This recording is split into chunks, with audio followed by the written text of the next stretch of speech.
Bill and Ted, also a favorite movie. That was a good one too. Yep. Boys, Lost Boys was a good one. Oh yeah.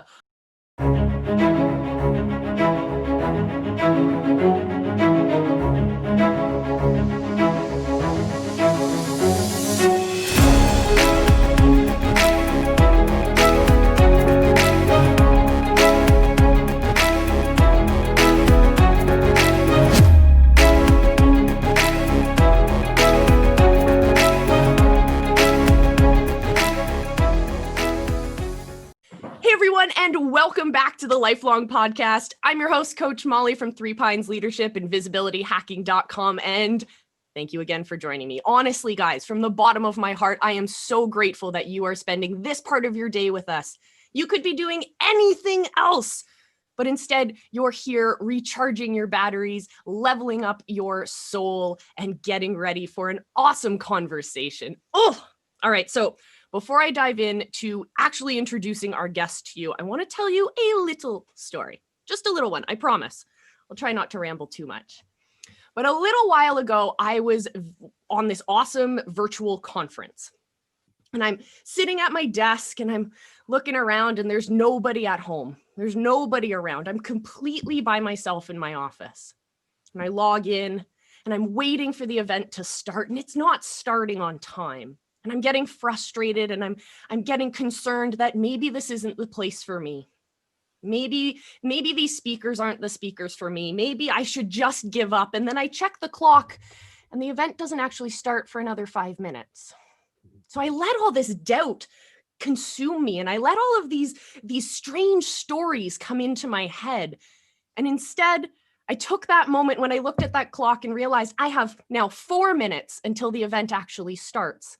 I had 4 amazing minutes to rewrite that story in my head. Instead of telling myself, I'm not good enough for this. This is far beyond me. These people, I don't know them. They're not going to connect with me. Instead, I now had 3 minutes to rewrite those stories, and boy, did I rewrite them. I am so grateful that I did, that I jumped into this opportunity full force because 2 minutes after, when that conference started, I wasn't by myself anymore. I was with incredible people, not only the speakers who were, oh my goodness, like beyond amazing, but the other participants also began to fuel me with their inspiration. I saw that they were having doubts too, and I decided that I was going to help them rewrite their stories. And man, what has happened since that event? Well, you've been seeing it unfolding on this podcast and on all of my lives and on everything that visibility hacking has become. And I want to introduce to you one of the people who really brought the light, not only that day in the conference, but he continues to bring the light to so many people. Okay, he's not that cheesy, I promise you. He is probably one of the coolest speakers we've ever had here on the podcast. And I'm so excited for you guys to get to know the one and only Cody Jefferson. So Cody, who are you and what do you do? Welcome to the show. I mean, listen, here's just to take a second. That was such a brilliant recap of your experience. So one of the things that I say, we could talk about a lot of what I do, but at the end of the day, what I've done for the past almost 2 decades of my life, professionally and personally, is to help people tell better stories. Right? I believe that we're all telling a story, and our life is nothing more than either a recollection and repeat of the story that we keep telling ourselves, or we choose to turn the page and start a new chapter. And so for me, for the past 2 decades, former pastor of 13 years, turned into a performance and fulfillment coach, life fulfillment, business fulfillment. I'm just helping people and organizations tell better stories, right? So for me, listen, I'm a guy who lives a really, really amazing life with a beautiful wife, 3 kids, 4 French bulldogs, and a few Harley Davidsons here smack in the middle of God's country, Oklahoma. So that's love me. It. Yeah. We're going to talk stories. We're going to talk movies. We're going to talk books. We're going to talk music. And we're going to talk motorcycles and tattoos too. All of my favorite things. That's all there is. I don't want to talk about anything else. Well, I used to work at a now defunct movie store for many, many years. My Yeah. first job was selling movies to people. And Okay. it was all about being able to not just sell someone the tangible asset of here's a video to watch, here's a DVD, or back then VHSs, but here's the experience, and trying to sell them on an experience. And you can't get that Friday night back, right? Yeah. It's all about stories. Well, and just a segue into that, like, I mean, that's so many people, even if you're watching or listening to this, so much of marketing is really the experience. It's not the product, service, or offer in and of itself. It's the way that it's going to make somebody feel, right? And so by enhancing, like, okay, yeah, this is the movie, and you could choose any movie that you want, but understanding that the framing of that particular movie and the emotions that are going to come as a result of that movie are going to lead this evening in a few different directions. And depending on the trajectory of where you want this evening to head, like, we need to find the movie that's going to heighten that experience. So it's no surprise that you're doing what you do now. I mean, your whole life has been preparing for this. Exactly. Every single day, your life is preparing you for the next Yeah. step. Oh, I love it. Okay, so let's talk movies. In the movie version of your life, who would play you? Ooh, in the movie version of my life, who would play me? So interestingly enough, I get compared to Mark Wahlberg a lot. So I would say probably Mark Wahlberg, or I'm a fan of Colin Farrell. I'm a fan of Brad Pitt. I mean, what guy wouldn't want Brad Pitt to play him? So maybe that too, Maybe your movie would be the timeline of your life, and each of them would play a different part. Maybe. You. Could be. Or I'll just end up with like Pee Wee Herman playing me, and it'll just be a big running comedy. So what genre would your movie of your life be? Adventure, for sure. Yeah. What about you? I think the movie of my life would be like a film noir, something a little bit different, a little bit mysterious, but so good you can't put it down until you're actually done. And then you have to watch it again to pick up on all of the clues that you missed the first time. Okay. Cool. Love it. Soundtrack of your life. What are your top 3 songs? Okay. So top 3 songs. Let's see. Old Love by Eric Clapton. Oh. Brilliant song. I would probably say that the version that I would want playing would be 1991 Clapton. So that song, let's see. Man, this is so good. Probably Bold as Love by Jimi Hendrix. Yes. And Waiting on the World to Change by John Mayer. Oh, yes. Yeah. I'm not going to copy you on that song. That's for sure. Okay. I would say, Soup is Good Food from the Dead Kennedys. Interesting. Because I'm a huge Dead Kennedys and 80s punk fan. I was going to say you're a punk fan. I mean, but you've got, what are those, like double aughts in your ears?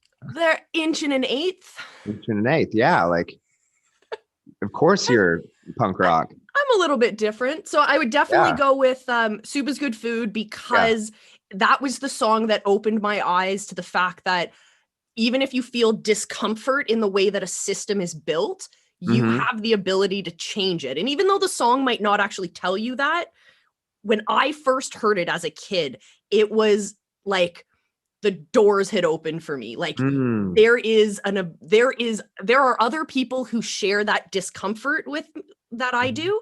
And there's people who are willing to talk about it. And it's not just a passive thing you see on the news that you can't actually be part of. And so that was the door to seeing how political punk rock can actually not only change the world, but create a sense of community. So definitely that one. I would definitely say, anything from Taj Mahal, because that was the soundtrack to growing up. My dad had amazing taste in music. Yeah. And then something more recent, I would say, the thing that keeps popping up into my head is I fingers crossed wish that Rage Against the Machine would get back together and do something, because I think I'd be curious in what their take on how the world is going on now is. Sure. Yeah, that's the soundtrack I'm going to go with. I love it. I love it. So for me, when I was a kid, I can remember so I was a professional musician. I mean, I still play guitar and piano and do all the things a lot, but specifically what got me into music, my undergrads in music, and was Eric Clapton's, I think it was 1992 or 1993 was when he released his Unplugged album. And it was just after Tears in Heaven had come out and his son had passed. And I was a kid. I mean, this was like, I'm in like second, third grade. And I remember listening to that whole album on repeat. I mean, for months and months. And it just did something to my soul. And so I think I've learned every song on the album. I've learned every solo on the album. It's just been such an iconic piece of my history. And then lately, someone that I've really been enjoying that you should check out is a guy named Tyler Bryant. So he's got a band called Tyler Bryant and the Shakedown, and they've just got a new album out, actually, I think this week, and absolutely brilliant. So good. I will definitely check them out. Yeah. Huh. Okay, back to movies for a hot second. Movies. Okay, so we talk about playing albums over and over and over again. Was there a movie that you played over and over as a kid? Goonies. Yes. I don't even have to think about it. Yeah. Goonies. For me, it was the Goonies and Forrest Gump. Yeah, nope, not Forrest. Nope, not. I didn't replay that movie. That was hard enough for me to get through the first time. I've probably people watched were obsessed with it. People were obsessed with it. I just didn't get it. It felt so long to me. It was like watching Dances with Wolves as a kid. It was like, when is this going to end? For me, it was the fact that his story could continue to evolve and it didn't matter. He never at any point in his life looked back and defined himself in that moment by something that happened in the past. Okay, Never. yeah, but I was a kid. I wasn't thinking that abstractly with my movies. I just wanted to find a pirate ship. Full of gold, obviously. Yeah. So, I mean, I can appreciate Forrest Gump now. Back then, not a. I mean, Not I a was kid's movie. well, but I was a kid that like couldn't sit still for too long and needed to always be doing something. I mean, not a whole lot has changed since then, but I can definitely appreciate it now. But yeah, Goonies for sure. Goonies was my number one go-to always. So and Corey Haim or Corey Feldman? Ooh. I mean, back then, probably Corey Haim. Yeah, Feldman was like there was just a little bit of like oddness to all of his characters, a little darkness to all of his characters. Like Haim just seemed really cool to me. Yeah. What about you? Corey Haim's actually buried just up the street from here. I don't know if that's like awkward or just a random fact. I think it's the most interesting thing about the town I live in. That's very interesting. Yeah, was he from where you're? Yeah, he was from just a couple minutes south, and he's buried just a couple minutes north. Well, there you go. Yeah, I love the Coreys. Yeah. So let's talk tattoos. Please. As a fellow tattoo enthusiast, what is the most meaningful tattoo you have? Ooh, the most meaningful tattoo that I have is a horse's head on the back of my arm. It was put on me by the late Richard Stell, who passed a few years ago. It's like the godfather of American traditional, which is a lot of my artwork. He was here in Tulsa, but it's from one of his flash sets called the Pork Chop Sheet. But below it is my son's birthday, which is coming up actually in a week. And so it's just, I call my son Cowboy. And so to have that horse with the horseshoe and the banner of his birthday, that would be the most meaningful tattoo that I have.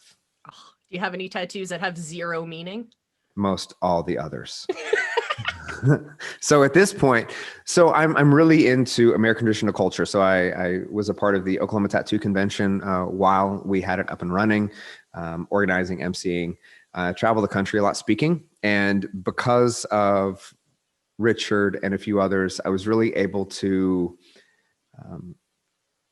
meet a lot of really, really phenomenal, amazing artists and network with them and become friends with them. And so I've become a bit of a collector of pieces from all over the country and internationally as well.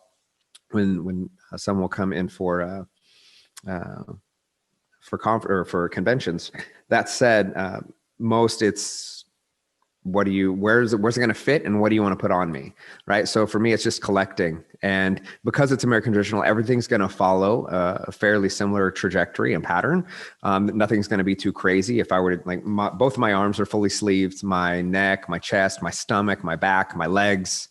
The only thing I don't have is a face tattoo. I'm not a SoundCloud rapper, so I don't have any face tattoos, but yeah. You're totally following the American traditional tradition of like old sailors who used to go from port to port to port, and they'd get, instead of like Right. a souvenir, they'd get a little tattoo, and you're kind of collecting in the same way that they did, which is exactly what the style was designed to do. So that's what it's, yeah, that's the whole thing. I love it. You get it. Yeah. What about you? Okay, so I have my bottom calf. No, the entire shin on my left side is a pirate ship in this filigree frame. And it's to remind me that calm seas do not breed skillful sailors. So it's Absolutely. the challenges we have in our lives that help shape who we are, that make us better.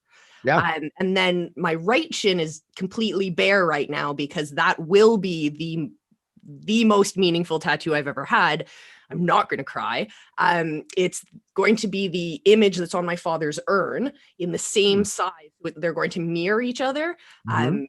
Yeah. And so that would be 3 eastern white pines on this beautiful windswept landscape. But I guess the other most meaningful tattoo would be, I'm such a daddy's girl. I have one on my ribs. It was my very, very first tattoo ever.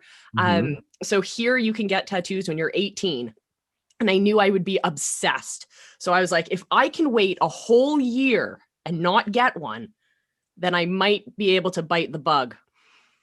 But then I also decided to get it on my ribs because it was supposed to be the most painful place so that I'd never want another one. Well, I fell asleep. And I drew the image while my father was having open heart surgery, and it's a sacred heart that says sapere ode, so to know and to hear. So make up your own mind before you listen to what other people have to say, so that you kind of are solid in the way that you're approaching the world instead of always moving at the whims and the winds of others. So yeah, that's my heart, and that's to me the most meaningful. Love it. That's beautiful. Yeah. Thanks for sharing. Thank you for asking. Yeah. What does leadership mean to you?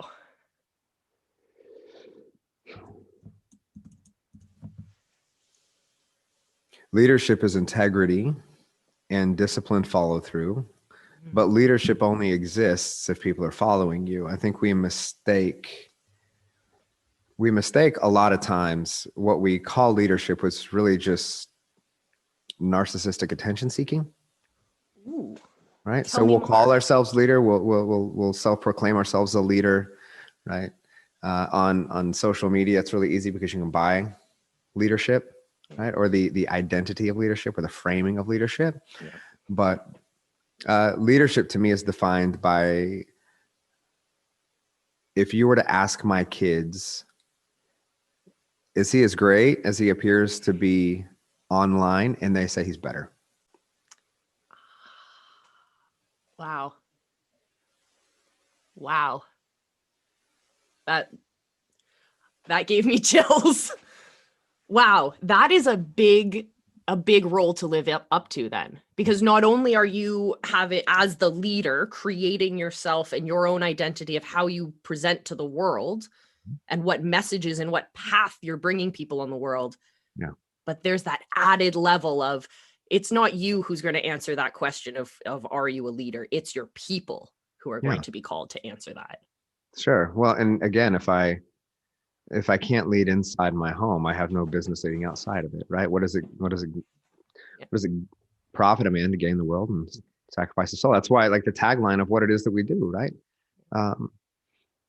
Helping kingdom-minded entrepreneurs cultivate impact, influence, and income without sacrificing their soul on the altar of their success.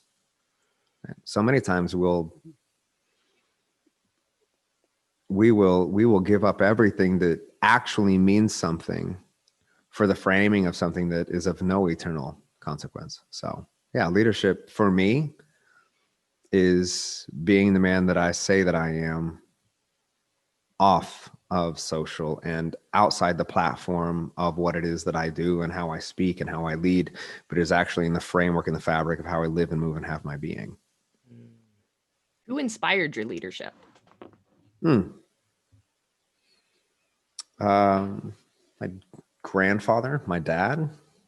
Yeah. I was fortunate to, I mean, I have amazing parents. But my dad gained custody of us later in my fourth grade year. And so my grandparents did a great deal of raising us because my dad worked a lot. And so a lot of my work ethic comes just naturally from my dad and from my grandfather.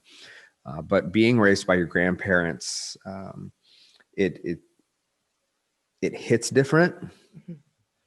And there's a different lens through which you see reality and through which you see humanity and service. I mean, my grandfather was up at 4 a.m. every single. People ask me why I get up so early. I'm like, well, just my grandfather did. It's what we always did.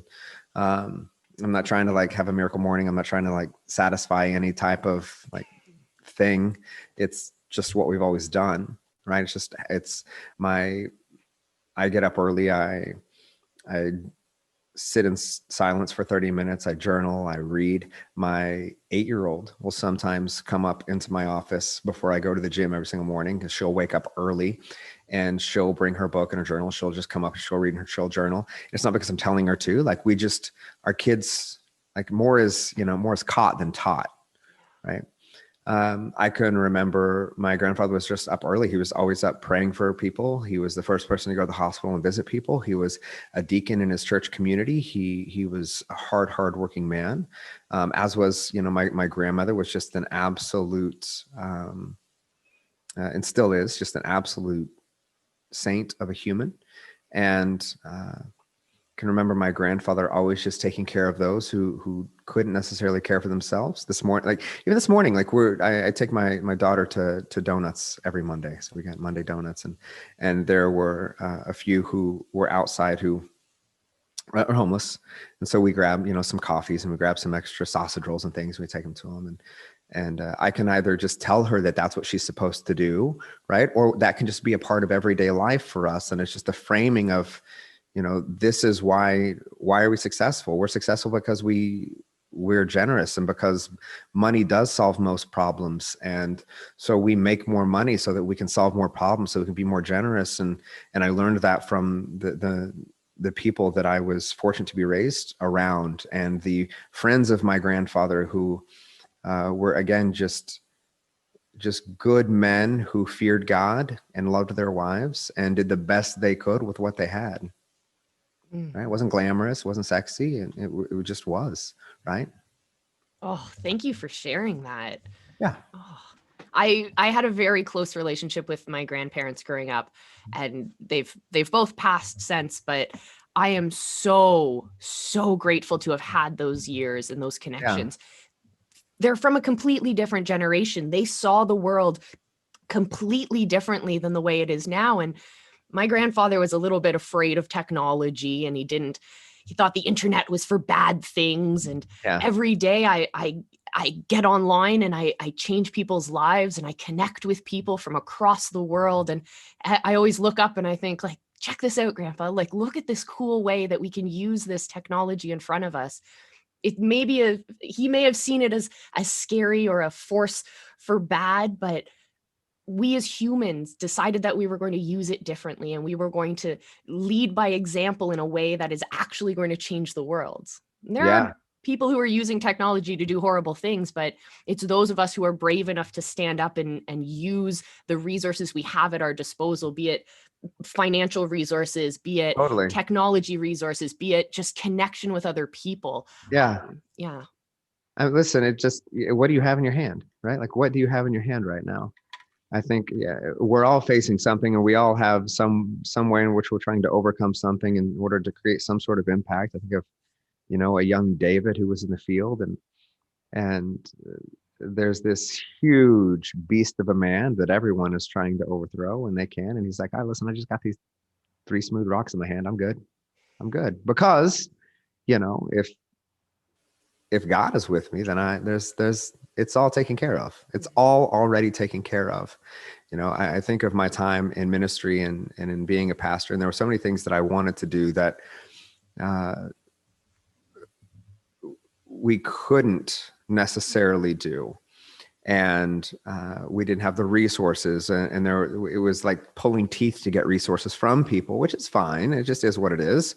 And I think over the past 4 years of transitioning out of ministry and then into what I do now, over the past 4 years, I've been able to help clients generate over $250 million, which is, that's insane in and of itself. But what's really cool, we track all this. People say, like, how do you know? Well, we track it all. We track the over 37,000 pounds lost collectively. We track the over 300 marriages saved, but we also track the over $32 million that we've given away. And that's the thing, right? Like, that's where, like, I look up to my grandfather and I'm like, I knew that I was created for something big. I never doubted that for a second, because that was instilled in me. Like, I was told that, and words matter, right? That's why we have a confession that we speak as a family, right? That we are here on purpose, with purpose, for purpose, and by purpose, right? That our best days are in front of us. Like, we have a confession that we speak because words matter. And I believe it's because those words were spoken over me and continued to be spoken over me. And that I've been very, very fortunate to have people in my life consistently throughout every season that I've been able to speak that into me, that I've never questioned for a second.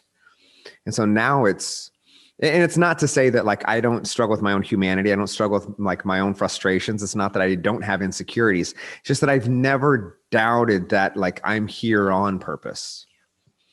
And to be able to like throw those kinds of numbers on the board is not only incredibly humbling, but it's like, I'm a guy from, like, small town Oklahoma. If I can do this, you can do this. Listener, you can do this, right? Like, I got hand tattoos. Like, what's the missing piece? Like, how do we get from sitting at our table or looking in the mirror and saying, I can do this, to actually making that impact? What's that missing piece? Belief. Yeah. I guess we can tell ourselves stories over and over. Listen, like, here's the deal. Like frameworks are easy, right? Like, people work with me, and, I work with a lot of entrepreneurs and coaches and consultants. I work with a lot of people who are looking to make quantifiable impact in this world, right? And so, people walk through a very rigorous interview process to work with us or work with me. And the reason is, like, if I can't help you, I can't take your money. Like, I've built everything I've built without running any ads. Like, I'm, like, one of the anomalies. And I think it's simply because, one, I genuinely believe I have favor on myself. Like, I believe that God is behind this. Two, ethics. If I can't help you, I'm going to point you in the direction of who can. I don't want your money. I don't need it. I'm good. Results, right? And consistency. Like, we're just consistent in continually getting results, and helping people. So, but it's because we have a very, very proven system of frameworks to dial people into. So if I say I can help you, there is a 100% chance I will be able to help you. Like, we don't mince words about it, right? And so we have frameworks, we have methods, we have SOPs, we have procedures that we walk you through to ensure your success. Okay, that's that. But who you have to become in the process of that's where the real transformation has to take place, because most people say they want success, but they really don't. Like, they want the idea, but they're not willing to shed who they were in order to become the person that sustains that kind of success and sustains those kinds of results and sustains that kind of impact, right? Like, we can all say that we want it, but you genuinely, like, you have to ask yourself the question that I ask myself every single day, which is, what needs to die in you to become the leader that you said that you'd be, right? What are you going to let go of? What are you going to get rid of? Like, what needs to be torn down, overthrown? What needs to be destroyed so that the kingdom inside of you can rise up, right? That's a far harder conversation, right? And a harder conversation to quantify why we want what we want. Everybody wants, like, success. Everybody wants some stupid idea of, like, I want to make 6 figures. I want to make 7 figures. Why? Why? Yeah. I want to make 7 figures. Yeah, but right now you make like 30 grand a year. Like I bet if you just doubled that, I bet you'd probably be pretty freaking happy. Like, so why? Like, why? No, we're looking to increase our top line over the next 12 months. I'm looking to increase the top line of my organization by $1.3 million. Why? I don't want any of it. I literally, we need a facility at my daughter's school, which also happens to be connected to our church. And we need a facility that I really believe in. So I just want to be able to underwrite the whole thing. So my prayer is like, okay, give me the wisdom, the discernment, and the opportunity to generate this kind of impact in a quantifiable way, which is for me dollars. Like maybe I'm not called to be the pastor. That's okay, but I am called to be the provider. And because I've been given these skill sets, like it's not about money for me. Like I just want to give it all away, but I need to create it first. So. Oh, that gives me chills, because I was on a podcast recently and they were asking what my legacy is. And I was like, I don't know, but what I want it to be is I look up to like LeBron James. He's a basketball player, right? He's super famous for playing basketball, but his legacy is the school that he's built, is the community he's built around that. He does it completely differently, and he's able to just underwrite the whole thing. That's what I want to do. Yeah. Money's just cool. What is your biggest obstacle in getting there then? I don't have any. It's just the path is there. You just have to walk it. Yeah. It's just a conversation of scale. It's a conversation of, okay, what needs to happen to make this a reality? So we need to dial in, and we need to now increase our outbound messaging so that law of averages can take over, and we can get more people that we can help into specific lanes that will be most useful to them, right? That means that we need to bring more people on the team, more specialists to have conversations, more people on the sales team to make sure that transition is smooth, more teachers, more coaches, more consultants inside of our programs to ensure that our clients continue to cultivate and create success as numbers grow, right? So we just look at business is very, very unemotional. We attach emotion to it, but it's not. You just look at the frameworks. Like, okay, in order to grow, we know it's just like a school. If I want to add another classroom, I need another teacher. I might need an assistant. I'm going to need the space to put them. I'm going to need the accountability to make sure that they're doing what they say they're going to do. Like business is no different. If we want to add this kind of revenue, okay, well then it just comes down to, okay, well, what is the lifetime value of the client, right? So, or the customer. Okay, so we have that. We now know based off our numbers. So we know how many leads we're reaching out to every single week. We know how many we're having conversations with. We know how many are closing. And we know on the back end, on average, how many are staying in a continued program. So when you can just take that and then you can start to grow it, and you can pay attention to your numbers as you do that, like there is no, it's not a conversation of like what's in your way. It's again, just who do you have to become as a CEO, not a solopreneur? Like who do you have to become in order to lead that kind of a team and to ensure that kind of growth? Right? Oh, I love it. I love it. So let's circle back a little bit. Sure. I'm so curious. Yeah. You spent all of this time in ministry. What was it that called you to make that switch? Out of ministry? Yeah.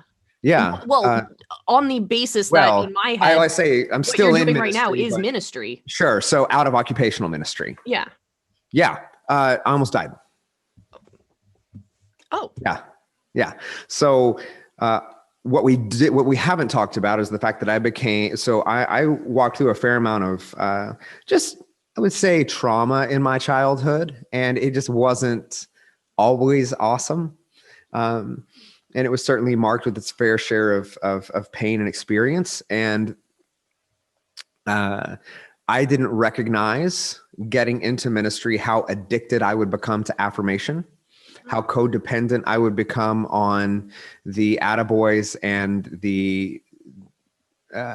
because I was good at most things, which I think a lot of your listeners will resonate with. Like you just find that things just come really naturally to you. Some people will call that arrogant, but it just is what it is. Like I can just do a lot of things. And because of that, I would take on more things because I didn't feel, because of where I grew up or how I grew up or the framing of my history, I didn't feel worthy to do what I did for a living. I didn't feel worthy to be a pastor. I felt like I was just the biggest fraud because people like me, right? People like me don't do things like this. Like I don't get to be a pastor. I don't get to go speak. Like there was a lot of dissonance within my soul of unworthiness. And so I became very, very codependent. I would take on more jobs. At one point, 8 roles, right? Like 8 full-time roles within the church, just to prove myself to somebody. I was married. I put my family on the back burner. Like God is my job and my job is God. And if I don't do all these things, I'm going to let people down. And you just need to understand that. You just need to understand I need to be at the hospital. You need to understand I need to work 80 hours a week. You need to understand that I've got to take this on and take this on and take this on. And yes, I want to be home for dinner. And yes, I want to do this, but no, I've got to do this. I got to save everyone. In the process of saving everyone's soul, I sacrificed my own, which is why I say stop sacrificing your soul on the altar of your success. For me, that was ministry. And it was all well-intentioned, but in 2015, I went through a divorce, and most of that was because I was just completely oblivious. I didn't even see it coming. In hindsight, I should have, because I was married to the church. That was it. And throughout that time, I was drinking at night to just shut it down enough that I could sleep.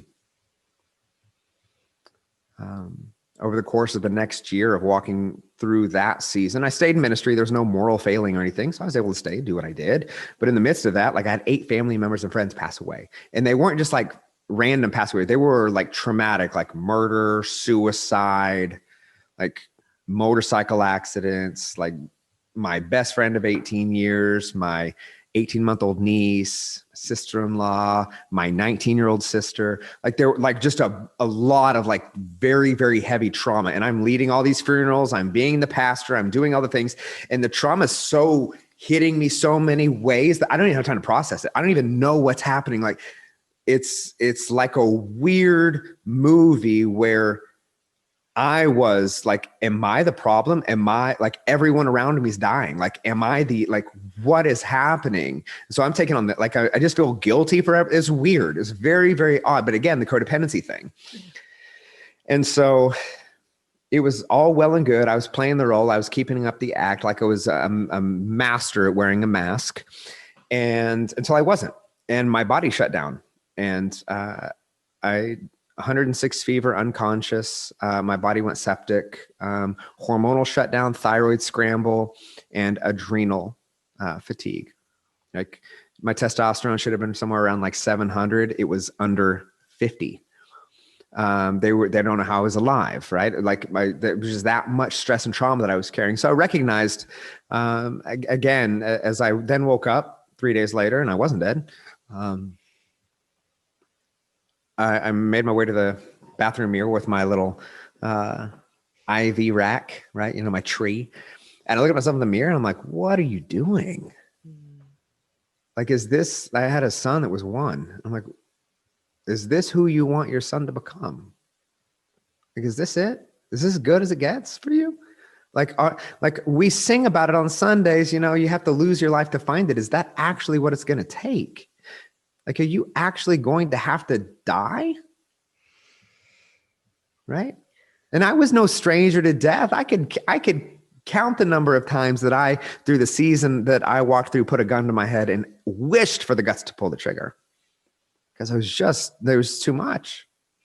And so I recognized that if I was going to stay in that frame, if I was going to stay in that role, that I would continue the patterns. I would continue to justify my codependency. And I would continue to be all things to all people. I would continue to push down my own healing for the sake of trying to heal everyone else.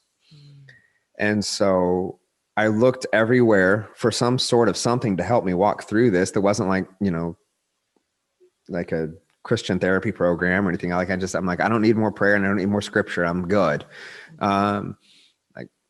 And I tried to find I couldn't find anything. So I just went on a journey to align myself with what I discovered to be 4 pillars: head, heart, health, and habits, how I treat my thoughts, how I treat relationships, how I treat my body, and how I treat my time. And that's where Embrace the Lion was born, right? Originally it was, I just help pastors take guns out of their mouths. I mean, that was the tagline. That was it. And it's evolved since then, right? It's evolved. We've got clients in every major country in the world, and over 4,000 guys that we walk alongside men and women, but more specifically to the groups that we have. We've got over 4,000 guys, and we've been able to see some really, really amazing results. And it's just helping men become the men they said they'd be and find fulfillment outside of superficial and artificial, success and sedation. So that's how it started. That I came to the end of myself. I lost everything. I went from being, close to $350,000 in debt to, we ain't in bad debt no more. To having multiple and I'm able to be me, right? I'm able to be really, really unapologetic about the ways in which I want to live and move and have my being. I get to be really unapologetic in the ways that I call people out on their shit and help them move forward. Obviously, faith is still a really big part of who I am and what I do, but I don't have any cheap grace for anyone. I don't have any cheap prayers for anyone. I don't have any platitudes. I don't have any of that. But what I do have is that I've been to hell and back. And so I'm not afraid to jump in with you. Oh, what have you learned from coaching other men? That we are desperate to be known, but we are settling for being seen. What does that difference look like? Being able to stand shoulder to shoulder and eyeball to eyeball with other men and to share where we are frustrated, to share what all of our feelings are, from immense joy and jubilation to anger, frustration, and pain, right? And to be able to do something constructive with it, right? To be able to find the mentorship and the accountability and the coaching and the frameworks to be able to cultivate real success in our lives on every platform, right? Like, I don't care if you make 10 figures, if you're 100 pounds overweight, like, you destroyed your body. You got one vessel to change this world in, right? And so that doesn't impress me, right? I don't care if you're jacked and ripped and everything else, but you barely have enough to cover your bills. Like, you're not fooling anybody. And I don't care if you're jacked and have tons of cash, but you're a complete dick at home. You've lost, right? If everything you're chasing costs you your little league practice with your kids, you're broke. And if all of it is just for your own gain, and you're not attached to some sort of spiritual direction, I tend to work with people who are of the same faith as me because it gives us a similar trajectory to push toward, right? Then that is success, right? The fact that literally as we're on a call right now, you probably saw me look up and to your right, maybe my right, maybe your left. I had a client just text me letting me know that his mother-in-law just had a heart attack. So as soon as we get off this, I'm going to call him and we're going to walk through that. That is success. Knowing that you're not alone. Yeah. That just happened. Yeah. And so often men don't have that space to go. No. Those are things that happen that you're expected to shoulder all of that burden on your own. Sure. But also we don't even have a place to celebrate success. Like if we want to talk about our rev wins, right? Man, I've got a guy in our community that's 25. He's one of our youngest guys. And what's funny is I've known him since he was knee high to a pig's eye. And that's an Oklahoma saying, by the way. I think I don't know that that's going to translate to everyone. I'm just a brilliant kid. He's not a kid anymore. He's an adult. He's in a double MBA program, which is insane. Leads worship at his church on the weekends. We started working together, and he just wanted to make more impact. He just wanted to do more. Right? He wanted to further his father passed when he was younger, and he wants to further that legacy. Like, he's just got so much in him. And so we brought him because I knew, you've got it. Like, you were called, you are set apart, right? And just as everyone in our community is, you are called and set apart. And he's 3 months in. He's 3 months in with us, and he's like, dude, by the end of our time together, I would love to be like at like 15K a month, I think that would be extraordinary. And I'm like, yeah, that would be extraordinary, wouldn't it? Like, but that's just a fraction of what's possible for you. So month 3, on Friday, because that was the end of the month for us, we didn't work on the weekends. And so he sent a chat in our Voxer where we celebrate wins. He said 60K collected this month, right? Next month we should be able to hit 6 figures if our run rate stays consistent. We're able to dial in leads a little bit stronger, right? Again, you can't celebrate with guys because then you seem arrogant, full of yourself, you're egotistical. All you care about is money, right? Well, yeah, all I care about, because money is a measuring stick. Money is impact, right? Well, money can't make you happy. Shut up. That's just something broke people say. Literally.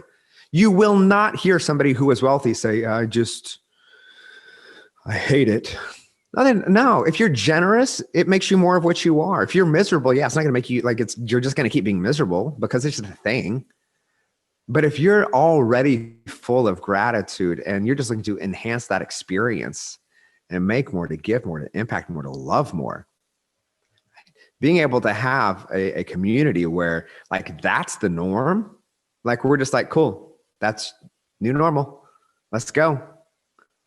That's important. It's important. Every man wants to win. Every man wants to win. And so to have a brotherhood that is going to celebrate with you and hold you on their shoulders and say, you are the MVP this month.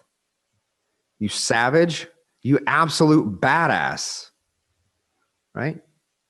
And we celebrate every win. We celebrate every win. We have a guy in the brotherhood that just said, guys, my daughter, she just got first place in her dance competition. We're like, yeah, that's great. That's awesome. I think she's 5, right? And so some people say, well, yeah, but isn't that a participation trophy? Why do you celebrate that?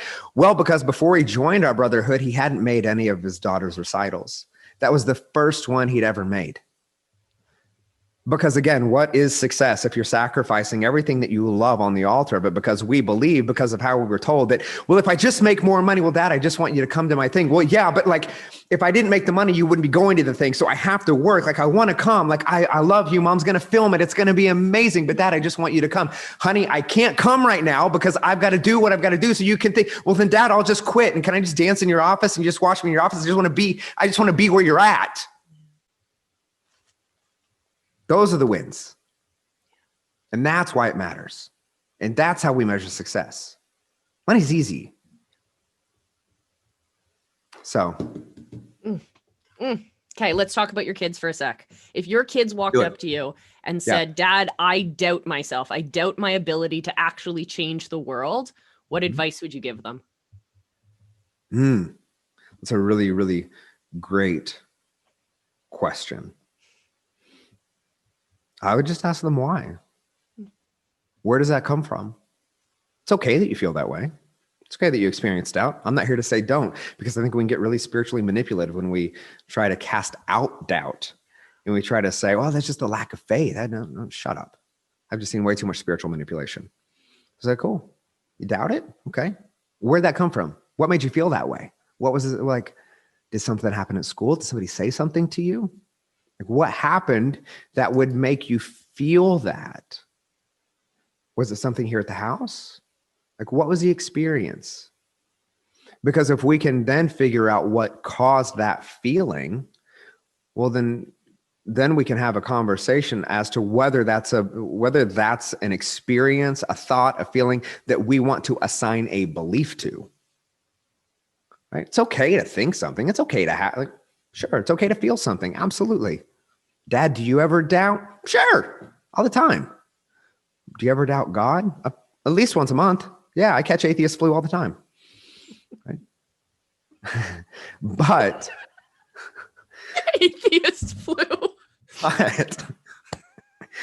But I also know that it's far more simple for me, right, to act my way into feeling than it is for me to feel my way into acting.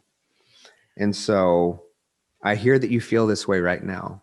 What could we do right now that would prove that feeling otherwise? You say you can't do something. What can we go do right now? What can we do that could change the world? Something small. What should we go do right now? Right? I'd say, like, we were in the car this morning, and we had just gone, and again, we had the conversation of like homelessness, and then my daughter's asking me about all the time I spent with the homeless when I was in ministry, and so she asks, as we're in the parking lot, because we're a little bit early at her school, she's like, could we start doing that? Could we start going downtown? Could we start just feeding people every week? I'm like, well, absolutely we can. Like, so let's talk to, there's some people that I would talk to make that happen.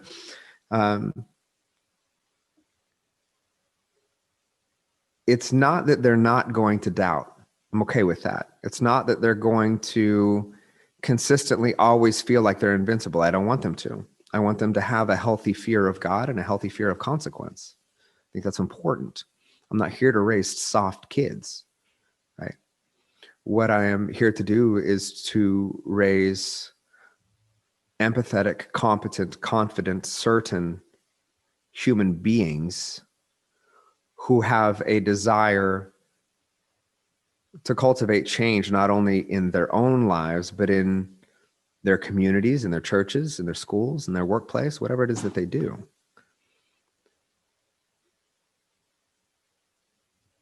So if she doubts something, if my son doubts something, we experience this with our oldest daughter has special needs. She has cerebral palsy, autism, and a seizure disorder.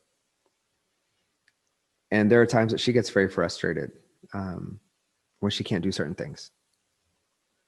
And because there are certain things she's physically not able to do, or mentally doesn't have the aptitude to do. And so we remind her of what she can do. Right? So again, it's framing it around, okay, that's cool. You can have that thought, feeling. Absolutely. But we need to decide whether we're going to assign that to our identity. Right? I want my kids to be good thinkers. And I want my kids to be able to ask questions of their own confidence, because it's just going to breed more confidence. So. Oh, I love it. Do you like to read? No, all the time. One of my favorite books. So the overarching theme that seems to be running through this interview is talking about fathers and family and connection in that sense. So my father was not a reader at all, but he read one book and he loved that book so much. And it's the Zen and the Art of Motorcycle Maintenance. Trying to see if it's down here. I love that book. Yeah. Okay. Because my first question was, have you read it? Yes, fabulous. And a hardcover. Very nice. So I love hardcover books. There's just something very, very nostalgic. And what I'm surprised of is that this one still has the sleeve on it. Typically it's just, I remove the sleeves because it just. Oh my goodness. Okay. So like there's a scene in that book where the two guys, for those of you who haven't read it, long story short, these two wonderful guys go on this awesome motorcycle trip. Mm-hmm. That's pretty much the gist of it. Mm-hmm. And they both have similar motorcycles, and they get to this point where they're having this conversation about what happens when your motorcycle breaks. And in this instance, they were talking about your oil filter. So one guy is of the mentality that you have to bring it back to the dealership. It has to be fixed with the appropriate parts. Your warranty matters, etc. And the other guy says, well, a Heineken can is the right size. So if I hammer it just the right way, it'll do the same job. So which of those two mentalities best describes you? Ooh. No, I'm going to reframe this. Now that we've had this conversation. Which one do you think represents me? I would say the Heineken can guy. Using what resources you have within arm's reach to be able to fix the problem where it is right here, right now. That's it. What do you have? It goes back to where we started. What do you have in your hand? Yeah. Right? I got these smooth stones. That's all I got. But that's enough to kill a giant. Yeah. Oh. I don't have much, but I got this can. Can's going to get us home. I am so happy you have that book on your bookshelf. I mean, yeah, of course. I think I have 3 copies. They're all soft cover, and one of them is soaked, absolutely soaked. So the spine is maybe half the diameter of the rest of the pages, because I brought it on a camping trip when I was a teenager, and I read every single page while I'm sitting in the middle of the wilderness. Yeah. And all I wanted to do was jump on a bike and just be in that moment. Oh, it's a great book. I love it. I love it. That's beautiful. Yeah. Well, I mean, it is time that we have to start wrapping this up. oh, cool. I don't want to. Yeah, it's been a really great conversation. It's gone a lot of different directions. And I am happy to have you back if you would like to join us again. Anytime. Fabulous. Anytime you want me to come back, I'll come back. Oh. Any last words, any last thoughts for everyone on today's episode? Be you. And by that, I don't mean be comfortable with where you are, right? I do think that being you requires a fair amount of growth and introspection and confronting the things inside of yourself that need to be emancipated or eradicated in some way, shape, or form. I think that there's a constant death to self that happens as we continue to grow and evolve.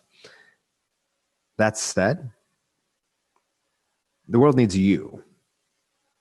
The world needs to know you, not the version of yourself that you think is the most palpable and palatable, not the you that you think looks the best with a certain filter on. Like, we need you. And you need you. You need you more than anyone. And, I found that throughout the course of my entire professional career in walking alongside people, it's all I've ever done. If I could tell you 3 things. 1, it is possible. You find yourself on this podcast, you find yourself in life right now in a season where a lot has been turned upside down. I mean, make no mistake about it, but is it still possible for you? Yeah, it's always been possible for you. It will always be possible for you. Now, whether you believe that and take quantifiable action toward that reality, recognizing that failure is nothing more than a stepping stone moving forward, right? It is possible. And yes, you have permission, regardless of where you were born or how you were raised or the color of your skin or the sexuality that you call love or the ways in which you live and move and how you have permission to chase whatever dream that you have. Nobody needs to tell you it's okay, so long as you're not hurting yourself or others, right? So long as it is bringing you health and healing and joy and fulfillment, right? You have permission. You don't need anyone's permission but yourself. And so often we're looking to quantify the life that we say that we want to live by the reactions of others. But you have permission to do whatever it is that you want to do. And yes, it is possible to do whatever you want to do. It may require you becoming a version of yourself that doesn't yet exist. But remember that life, that the future is passed through the portal of the present. You become that today. You speak that into existence today with your thoughts and your actions and your feelings and your results and your habits. And yes, we will go with you. You will not have to do this alone. There are people that are in your community. There are people online, inline, offline that will support you and love you through the transition of you doubting yourself and becoming the version of you that you say that you want to be, to impact the way that you say that you want to impact, who you want to impact, and how you want to impact them. And it starts with you, and it starts with your family, and it starts with your community. And we're here for it all. It's possible. You have permission, and we'll go with you. Oh, I love it. I love it. Cody, thank you so much for sharing your journey with us, for sharing your knowledge and your experience with us. It's been an absolute blast having you here. Likewise. Oh, guys, listening at home, I love you guys from the bottom of my heart. And thank you so much for joining me for this episode. I think this is one for the books for sure. We're keeping this one on repeat. Okay, guys, thank you for joining me. This has been the Lifelong Podcast. I'm your host, Coach Molle from 3 Pines Leadership and visibilityhacking.com. I will see you in our next episode. And until then, remember, I love you and be excellent to each other.